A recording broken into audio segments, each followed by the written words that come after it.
Are you in the UK as we speak? Yep, I'm in the UK in my living room. It's 8 p.m. Yeah. Oh my God. And still fully dressed like it's a work day. Well, slowly. Yes. What do they call it in the UK? You're doing the pressers. They call us Yeah. pressers. Oh. Is that what it is? I don't know. I made that up. I don't know. Oh, what is it like this? As in what we're doing now, not the leg exercise, but when you No, talk I to the was like, media. I thought he was When you talking about talk- underwear, like No, no, pajamas. no. When you talk to the media, isn't it called a presser? Or is that No, incorrect? No, never no. mind. I think we just say promo. Okay, with promo, we're doing promo. Well, good. Well, Hurry by up. the way, you are in the middle of like 1,000 different things. So one, I I'm know. overwhelmed for you, but two, I'm also excited for you because like if I was a musician, I would want to be living your life right now because it feels like you're just riding this beautiful wave. So tell us a little bit because I mean I can't even go over all the different things from you're on the the UK Voice and your album just came out Therapy and you have a book coming out. So like how do you feel about life? I know. I feel like when lockdown happened, I didn't really like not doing anything, but then I had to become comfortable with being on my own, which I'd never been comfortable with before. So that was tough. But during that process, I realized that I just don't like not doing anything. So I started doing The Voice. I did a documentary. I started writing the album. So many things started happening. And as they were happening, and as I was getting therapy and talking to a therapist, it was just all unraveling. And I was like, oh, it's just all making sense. Like everything's going, and I'm just going to go with it. And it feels like it feels right. It feels good. So yeah, I've written a book as well, which is so weird. I never thought in my life that I'd write a book. So that was an amazing experience too.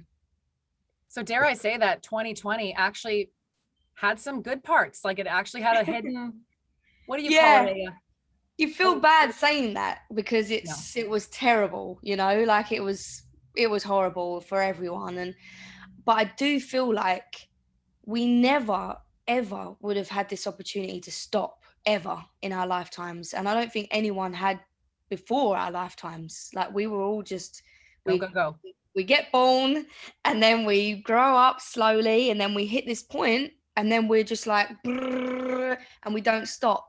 And I Right. feel like I was stuck in that, and I feel like obviously a lot of people are. And I think I've had, you know, things going on in my head for so long, whether it's like social anxiety or issues that I just never really addressed because I didn't have the time. And I think during that lockdown, I guess I was somewhat forced to address it, and Hmm. I'm very thankful for that. I like I to want. say it kind of forced us to make friends with our darkness, or at least Mm. acknowledge our darkness and start doing something with it that was Yeah, productive. yeah, You guys, yeah. can we take a second and normalize therapy? Just because I'm staring at the name of the album, and like Sandy and I are both in therapy, we talk Love about it therapy. very openly. I love my therapist, and I go once a week, Tuesdays, 7 p.m.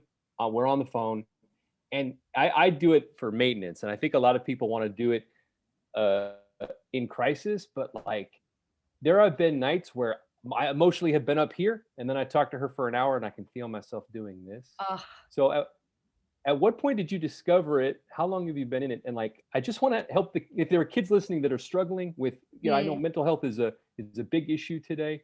Um, um, how can you get into it? How long have you been in it? Let's start there. So I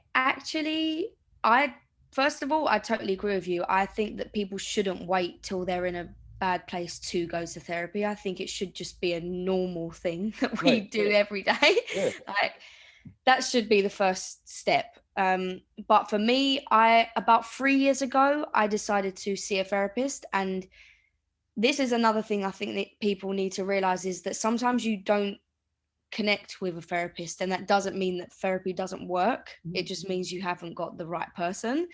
So that's what happened to me back then. I didn't have the right person. We didn't really connect, and I kind of left it at that. And when I went into lockdown and I was a bit low again, I thought to myself, I actually had the conversation with my manager, and she was like, why don't you try it out again? And I was a bit like, well, it didn't work before, so why would it work Mhm. now, first of all?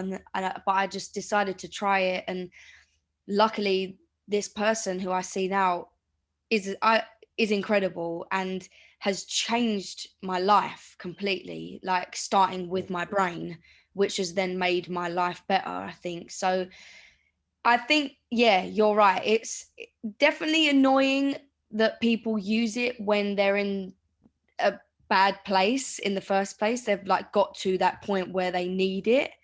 Um, but also it's your brain. Like it's a physical thing. Like it's your physical health. I know people say it's mental, which it is, but it shouldn't be separated from our physical health at all. It should just be, I feel like we go, you know, we get physiotherapy, we do retail therapy, and it's all not triggering to us. But as soon as we say it on its own, it's all of a sudden triggering for some people. And all I see it is as a conversation with someone that makes me have a clearer head. And then I go into the next week with a clearer head. And it's like, what more could you want? You know, it's just a conversation with someone. So I'm trying to talk about it as much as possible to make people realize that it is actually normal.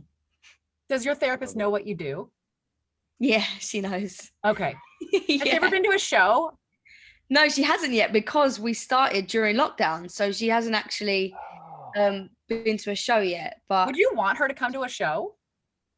yeah, definitely. I mean, she's a massive part of my life now. So she knows everything about me and all about what I do. And yeah, she's special to me for sure. And that's I mean, I've written that book because of what I've gone through with her. So it's thanks to her really that I'm even able to do the things that I've done. I even say to people now, the collaborations that I did on this second album, I don't think they would have happened if I hadn't have gone through therapy, because I had such bad social anxiety and always thought that people thought bad of me. Whenever I'd meet someone, I thought that they'd think something bad, that I didn't ever want to even put myself in a situation like that. But since going through therapy, realizing that not everyone's actually bad and maybe they're just looking at you because you have pink hair, you know, maybe that's a possibility.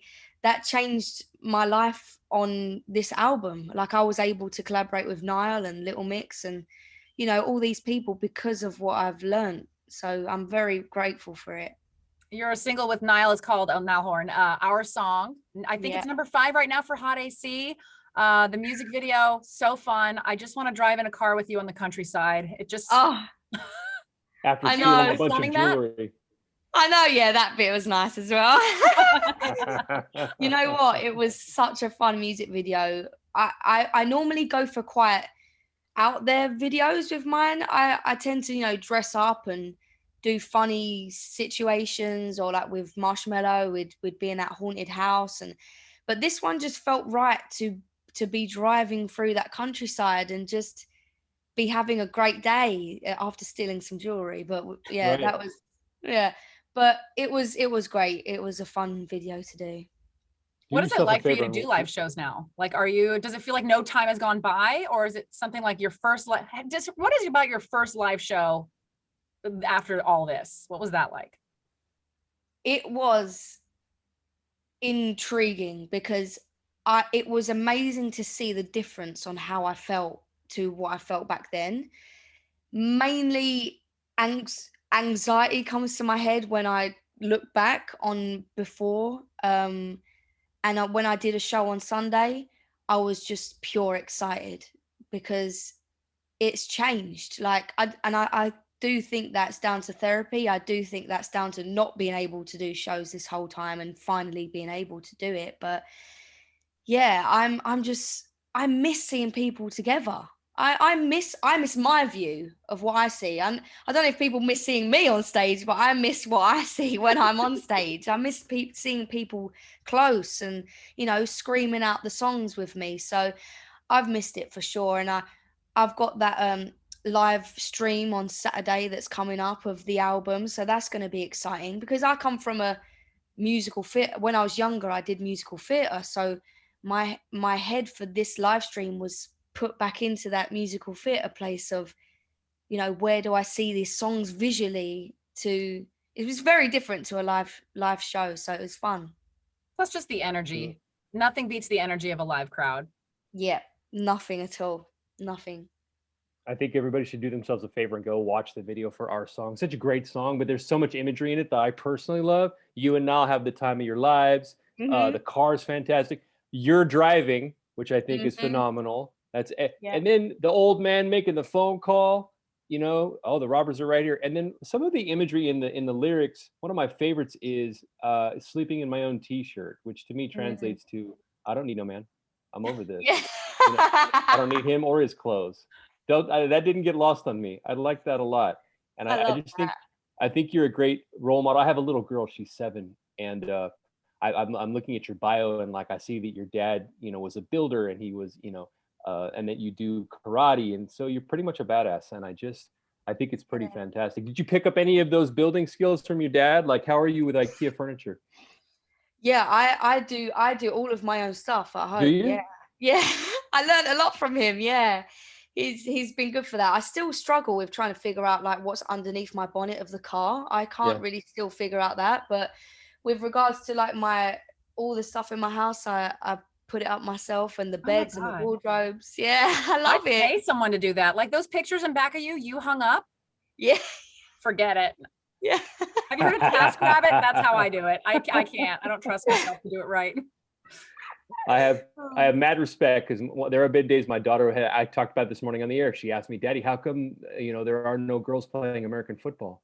And I don't have a good answer. So I like it when she can figure out that she can do anything she wants, and it's people like you that kind of blaze that path. So thank you, appreciate it very much. So the book comes out in September. It's called You Deserve Better. Yes. Yeah. You're on The Voice in the UK. You've got a new album, Therapy. Very happy for you. I hope you get a nap at some point. Me too.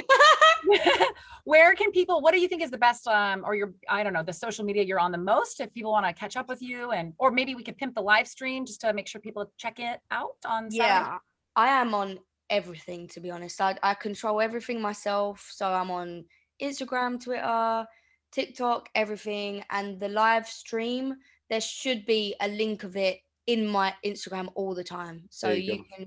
you can see it there, and literally everyone around the world can watch it. So yeah, I'm Coming up excited this for that. Saturday. Yeah.